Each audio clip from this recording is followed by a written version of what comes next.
Haleluya, Shalom Aleihim. Berjumpa lagi dengan saya pada perenungan hari ini tanggal 23 Januari 2023. Di pagi yang indah ini saudara, di hari kedua Imlek ini, mari kita tetap bersukacita di dalam Tuhan. Kita selalu bersyukur di dalam doa kepada Tuhan, dan kita selalu memberi senyuman dan sapaan kepada saudara-saudara kita. Kita awali perenungan pagi hari ini dengan tanda kemenangan kita dalam nama Bapa dan Putra dan Roh Kudus. Amin. Ia kerasukan Beelzebul. Bacaan liturgi hari ini diambil dari Ibrani 9 ayat 15, dilanjutkan ayat 24 sampai dengan 28, dan Injil Markus 3 ayat 22 sampai dengan 30.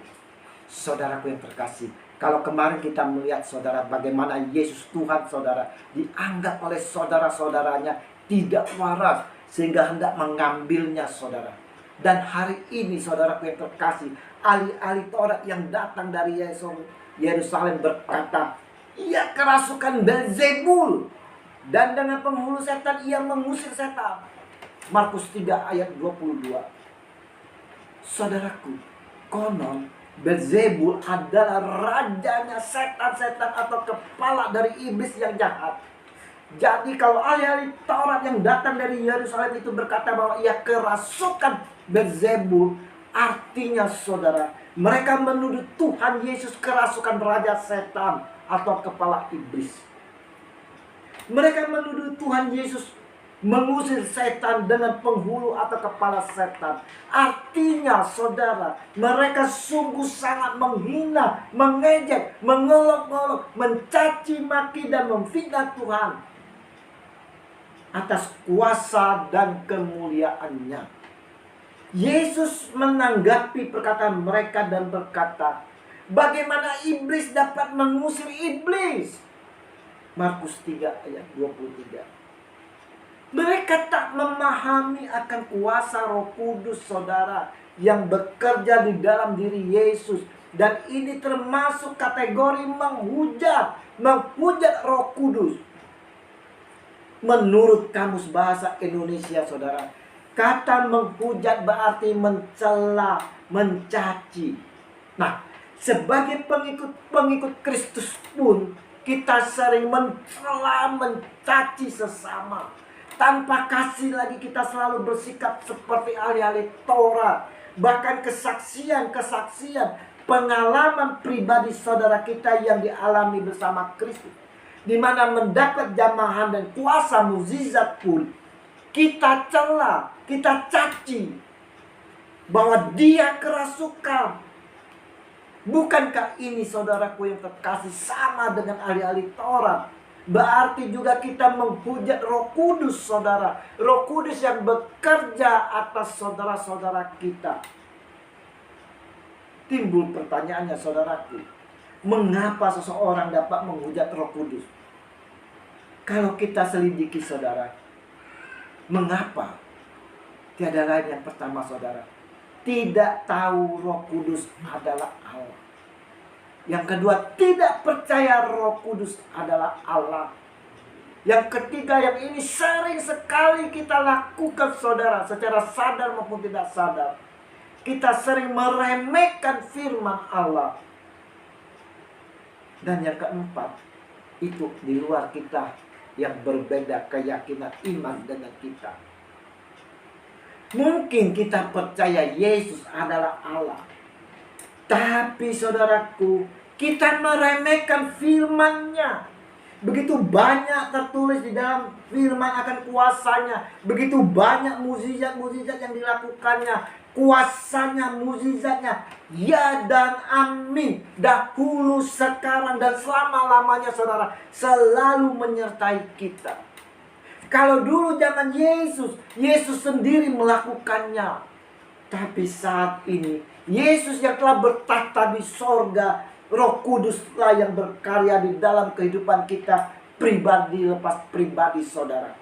Apapun yang kita rasakan, yang kita nikmati, semuanya itu adalah berkat dari kuasa Roh Kudus yang bekerja di dalam diri kita.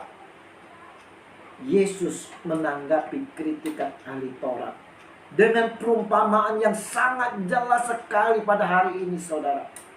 Bagaimana iblis dapat mengusir iblis? Kalau suatu kerajaan terpecah-pecah, kerajaan itu tidak dapat bertahan. Dan jika suatu rumah tangga terpecah-pecah, rumah tangga itu tidak dapat bertahan. Demikianlah juga kalau iblis berontak melawan dirinya sendiri. Dan kalau ia terbagi-bagi, ia tidak dapat bertahan. Melainkan sudahlah tiada tiba kesudahannya. Ingat itu, saudara. Kalau iblis berontak melawan dirinya sendiri, dan kalau ia terbagi-bagi, ia tidak dapat bertahan, melainkan sudahlah tiba kesudahannya.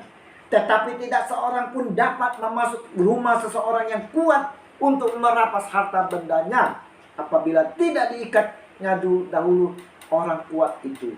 Sesudah itu barulah dapat ia merampok rumah itu. Markus 3 ayat 23 sampai dengan 27. Perumpamaan ini sangat jelas sekali, saudara. Apa yang disampaikan oleh Tuhan Yesus sangat-sangat jelas sekali bagi kita.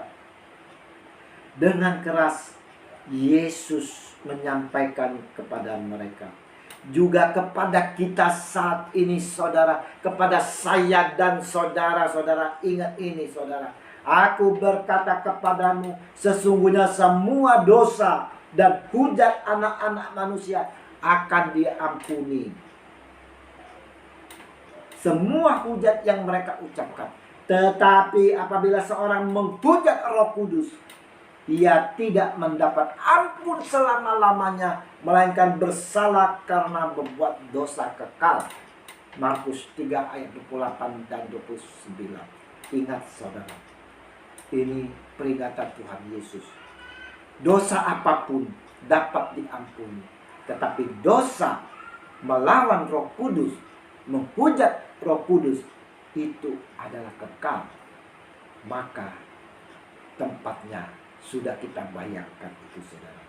Hari ini kita semua diingatkan oleh Tuhan kita Yesus Kristus untuk dapat menekuni firman Allah dengan sungguh-sungguh, saudara.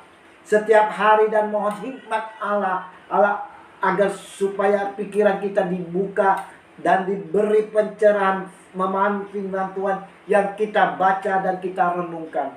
Agar memahami peranan Roh Kudus, maka kita akan terhindar dari perbuatan yang mencela, mencaci pendapat saudara seiman tentang Roh Kudus dan kuasa mukjizat yang terjadi, sebab mengerikan akibat menghujat Roh Kudus ini, saudara.